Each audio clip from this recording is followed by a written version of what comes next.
It's like that's built into our food, and it sort of hijacks our brain chemistry, that dopamine feedback loop, right? So if dopamine is your brain's motivational currency, so to speak, that drives behavior toward more rewards. And those hyperpalatable foods spike that dopamine beyond what whole foods would do for you, which make you crave them more, think about them more, and then feel less satisfied, actually, ironically, after eating them because you just want more. So the more you eat, the more the brain down regulates those dopamine receptors. And so over time, you need more food to feel the same reward, right? So we eat, then we crave more. We're not as satisfied, then we repeat, and then you're like, why can't I stop? Like I'm going. And we see this all the time in the group. People are like, I can't stop. Like this has been a horrible day and I just can't stop eating. So I think that is whatever.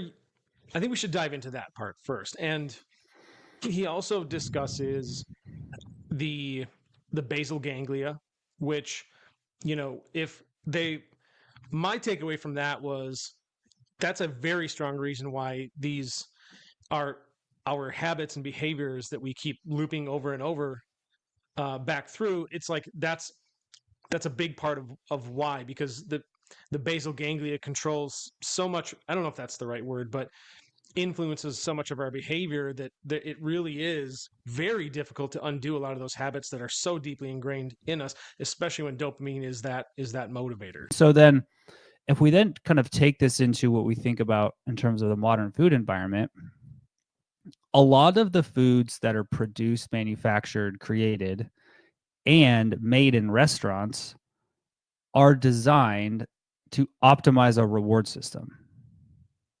So you look at the food you eat, it's usually perfectly salted, it's perfectly sweet, it's perfectly savory, it's perfectly crunchy. It's like it's got all of the things designed so you get the most amount of reward. Now, from a like economics industrial standpoint, that's great because you buy more of it. From a body perspective, it's acutely great because you get more calories. So your body's like, hey, my chance of survival is greater. But in the longer form sense, you've overloaded the system with energy, which actually, when you continue to do that on a day-to-day basis, is going to cause problems. And so this book really talks about how these systems work and how we think about our diet from the perspective of, let's take all the other aspects of food out of it and just talk about how do we help drive reasonable calorie intake through food selection. That's what this book's focused on.